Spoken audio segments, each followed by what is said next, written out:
कर्म और धर्म, इन दोनों में श्रेष्ठ कौन है? आपने कह दिया कर्म, आपने कह दिया धर्म। कहने से कुछ नहीं होता, हर चीज को सिद्ध करना होता, प्रूफ करना। आइए मैं सिद्ध करके बताऊं कि कर्म और धर्म में क्या अंतर है और दोनों में श्रेष्ठ क्या है। आपके कहने से नहीं होगा, आपको सिद्ध करके बताना होगा। तो सुनिए, फिर आप भी बताइए। कर्म और धर्म में, दोनों में कौन श्रेष्ठ है? सो मैं आपको बताऊं, धर्म श्रेष्ठ है। कर्म और धर्म में क्या श्रेष्ठ है? धर्म। अब इसे मैं प्रूफ करता हूं। कैसे? सुनो। कर्म क्या है? इस धरती पर जो भी हम कर रहे हैं, यहां तक देखा आपने लापरवाही का नतीजा है। फीलिंग्स या जिनको जानवरों के बारे में भी थोड़ी फीलिंग्स हैं, और अगर आप उन्हें हर्ट करते हैं तो ये उस इंसान के रिलीजन के प्रति जाना है। तो मेरा ये मानना है कि भगवान कुछ नहीं है, सिर्फ एक यूनिवर्सल ब्रदरहुड का माध्यम है, ताकि एक भगवान को हम पूजें या इबादत करें और इसके थ्रू हम यूनाइट हो जाएं। तो मेरा सवाल ये है कि हम हमेशा भगवान को इस तरह तोलते हैं कि उसे इंसान की तरह फीलिंग्स हैं, वो हमें सज़ा देता है, हमें रिवॉर्ड करता है, पर हमारे अलावा इस यूनिवर्स में, मैं उस वर्ड पे स्ट्रेस करूँगा, यूनिवर्स में जानवर भी हैं जिनका काम इस भगवान के बिना चल रहा है, जिनमें कोई फीलिंग्स नहीं है, ना वो कुरान पढ़ते हैं ना बाइबल पढ़ते हैं। वो भी जीवित हैं, हम भी जीवित हैं। हमें एक गुमान हो गया है कि हम थोड़े स्मार्ट हैं, पर वो भी इस सृष्टि का हिस्सा हैं।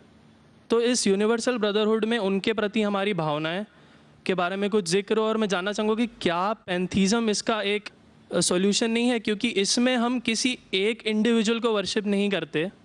जैसा कि जुडाइज़म में कहा गया है कि I am a jealous God, और एक जेलस एक ऐसा इमोशन नहीं है जिसे हम पूज सकें मेरे हिसाब से। पर अगर हम पैंथीज़म को एक सॉल्यूशन माने तो ये एक ऐसी चीज़ है जो हमेशा रही है। पेड़ हमेशा रहे हैं, ये यूनिवर्स हमेशा रहा है, जबकि धारणाएं, डेफिनेशंस भगवान की हमेशा बदलती रही हैं। तो अगर हम गॉड को कांस्टेंट के रूप में देखना चाहते हैं और इसे एक माध्यम बनाना चाहते हैं आपसी भाईचारे का, आलमी भाईचारे का, तो क्या पैंथीज़म इसका एक सॉल्यूशन नहीं है? भाई साहब ने सवाल पूछा कि यूनिवर्सल ब्रदरहुड हम सिर्फ इंसानों तक महदूद रह गए हैं, क्या जानवर में जान नहीं है? और ये भगवान को हमने खुद बनाया ताकि आलमी भाईचारा रहे, लेकिन क्या पैंथीज़म इसका सल्यूशन नहीं है कि भगवान को हम दूसरे रूप में देखें? भाई साहब का अच्छा सवाल है। सवाल के दो हिस्से हैं। पहला एक हिस्सा है कि यूनिवर्सल ब्रदरहुड सिर्फ महदूद इंसानों तक क्यों, जानवर पेड़ पौधों को क्यों नहीं लिया गया? दूसरा सवाल, क्या पैंथीज़म इसका सल्यूशन नहीं है? पहले सवाल का जवाब कि यूनिवर्सल ब्रदरहुड, आलमी भाईचारा के अंदर हम बाकी जीवित चीज़ों को क्यों नहीं लेते? अगर लेंगे तो जीना ही मुमकिन नहीं है। अगर हम लेंगे बाकी जीवित चीज़ों को, हम आलमी भाईचारे में लेंगे, तो आपको यहाँ खड़े रहना भी मुमकिन नहीं है 5 मिनट तक के। क्यों? मैं बोलूँगा, क्योंकि मैं डॉक्टर हूँ। भाईचारा का एक उसूल है कि दूसरे भाई का कत्ल मत करो, उसूल है क्या नहीं?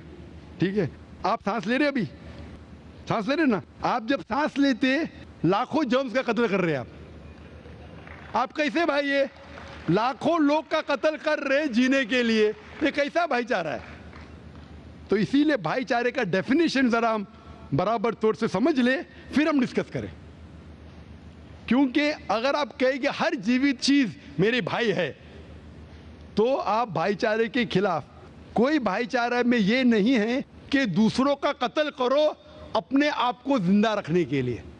कभी भी इस्लाम में ये नहीं कहा गया है कि दूसरों को दबाओ अपने आप को ऊंचा करने के लिए। और मैं अल्लाह के रसूल की एक मिसाल दूंगा आपको। अल्लाह के रसूल फरमाते हैं, आप जब देखते हैं एक खजूर का दरख्त, पाम ट्री, वो एक मोमिन की मिसाल है, मुस्लिम की मिसाल है, तो साहबा सोचते इसका क्या मतलब? क्यों एक खजूर का दरख्त पाम ट्री को मुस्लिम कह रहे, समझ में नहीं उनको। आज हम जानते हैं उस टाइम अल्लाह के रसूल ने कहा कोई भी पेड़ पौधे जब भी बढ़ते ऊपर वो क्या करते हैं, आजू बाजू पेड़ को हटाते हैं फिर ही बढ़ते हैं, नीचे जाते हैं, अपने पौधों को रूट्स को एक्सपैंड करते हैं। इसीलिए आप देखेंगे म्युनिसिपैलिटी क्रैक्स को तोड़ती है, मजबूत करे, क्यों? वो पेड़ बढ़ता है तो क्रैक हो जाता है, फिर से टाइल लगाते हैं। जितना पौधा बढ़ता है, जितना पेड़ बढ़ता है, उतना आजू बाजू नुकसान करता है। एक वाहिद दरख्त है पाम ट्री, जो जितना ऊंचा जाता है दूसरे को नुकसान नहीं पहुंचे, सीधा जाता है। बाकी लोग यहां जाते हैं वहां जाते, इसके घर में घुसते उसके घर में घुसते, ऊपर जाते सीधा, किसी को तकलीफ नहीं देते, नीचे भी जाते सीधा, आजू बाजू घूमते नहीं। अगर आप अपने आप को बड़ा बनने के लिए दूसरों को दबाएंगे, ये मुस्लिम नहीं। तो अगर मैं मानूं आपकी बात को कि हर जीवित इंसान को भाईचारा करूं, तो मुझे जीने का हक ही नहीं, किसी को जीने का हक नहीं है। लेकिन उसका मतलब ये नहीं कि हम दूसरे जीवित लोग को तकलीफ पहुंचाए जानबूझ के। इसीलिए इस्लाम में जब मोहम्मद सल्लल्लाहु अलैहि वसल्लम पैगाम दिए अरब देशों में, अरब ममालिक में, तो लोग ने कहा ये कैसा इंसान है। जब अल्लाह के रसूल ने कहा कि ऊंट के ऊपर ज्यादा वजन मत डालो, हराम है, घोड़े को ज्यादा तकलीफ मत दो, तो लोग कहने लगे ये तो अभी इंसानों की हुकूक की बात कर रहा था, अभी जानवरों के हुकूक की बात कर रहा है।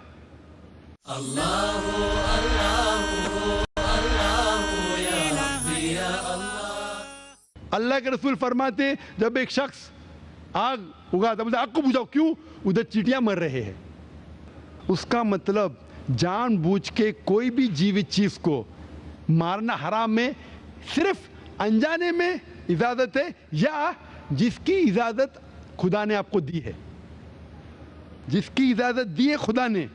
मिसाल के तौर पे मनुस्मृति में चैप्टर नंबर 5 श्लोका नंबर 31 में लिखा गया है कि खुदा ने कुछ जानवरों को बनाए खाने के लिए और किसको खुराक बनने के लिए, some to be eaten some to ईट।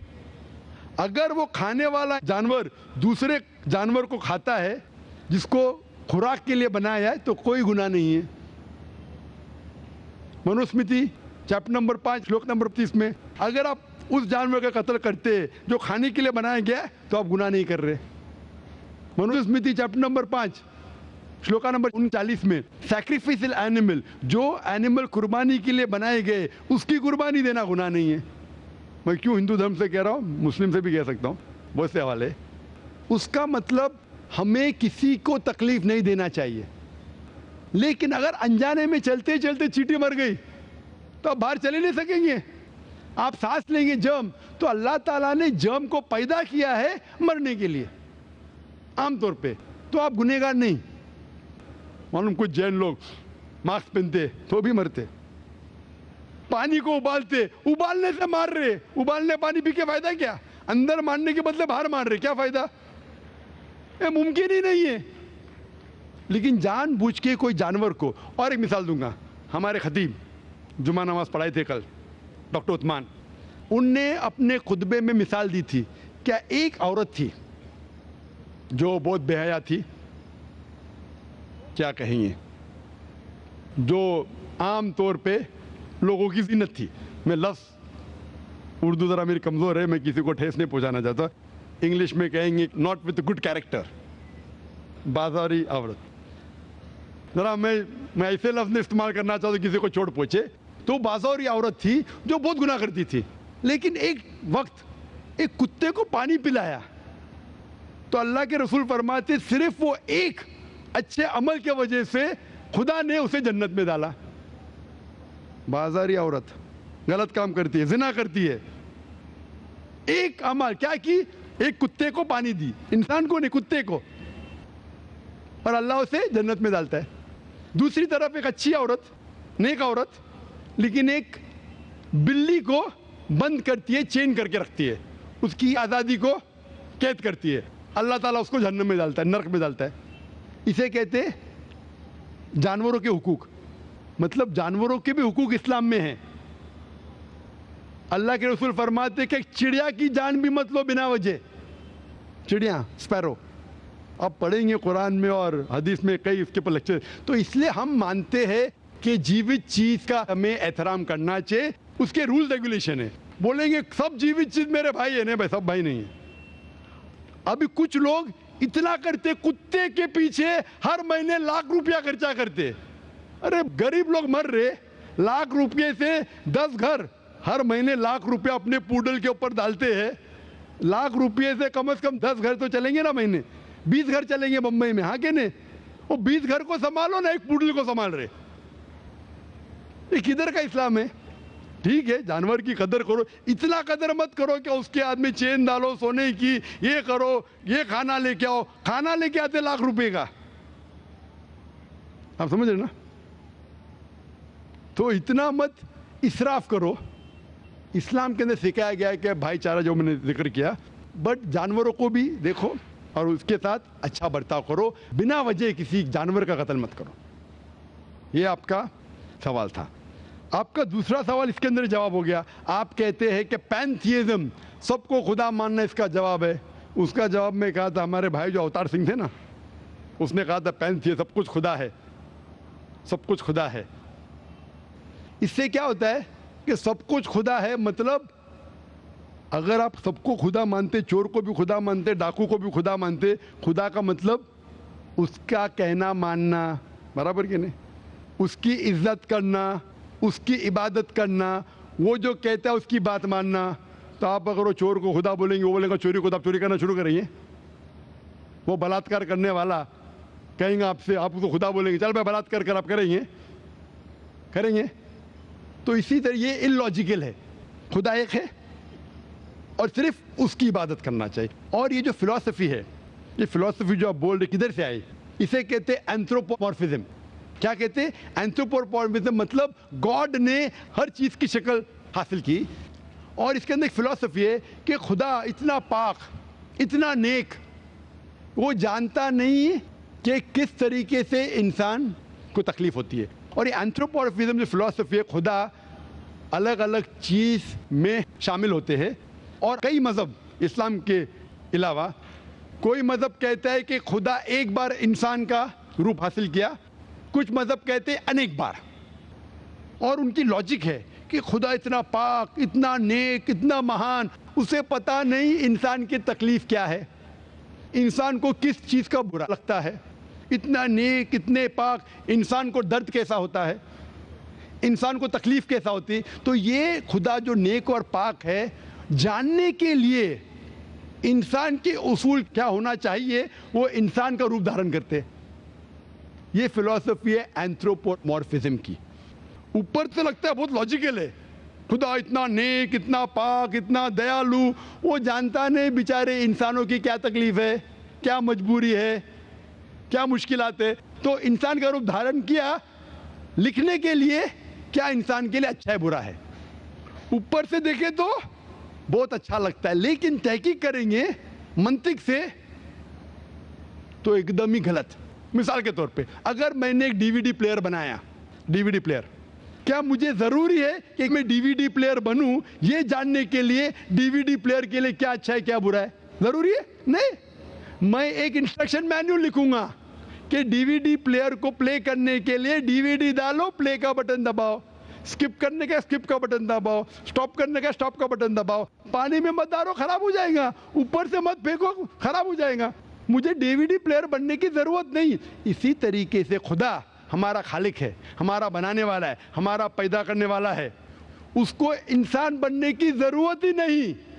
वो क्या करता है? इंस्ट्रक्शन मैन्युअल लिखता है, इंसान के लिए क्या अच्छा है क्या बुरा है, क्या खाना चाहिए क्या नहीं खाना चाहिए, कैसा इबादत करना चाहिए। और इस खुदा का आखिरी इंस्ट्रक्शन मैन्युअल है कुरान।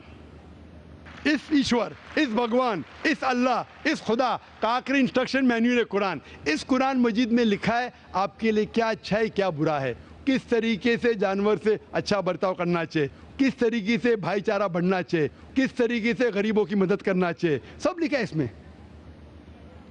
खुदा को खुद इंसान बनने की जरूरत नहीं, क्योंकि वो हमारा खालिक है, हमारा मालिक है। तो इसीलिए ये पैंथियज्म फिलॉसफी इज टोटली रॉन्ग। और वेद में किधर नहीं लिखा है आप जाएंगे दूसरी किताबों में लिखा है, आप अगर देखेंगे मेरी कैसेट हिंदुइज्म एंड इस्लाम पे, लेकिन वो किताबें वेद से ऊंची नहीं है। वेद में सिर्फ लिखा है तौहीद के बारे में, एक खुदा के बारे में, एक कम सत्य विप्रा बहुधा वेदांते, खुदा एक है, उसको नाम इरादा दे सकते हैं आप, लेकिन खुदा एक है, उसकी सिफत आप बयान कर सकते हैं, और वो एक खुदा है न तस्य प्रतिमास्ति, उसका कोई अक्स नहीं है, ना कोई पिक्चर है, ना कोई पेंटिंग है, ना कोई मूर्ति है, ना कोई स्टैच्यू है। Hope the answer the question.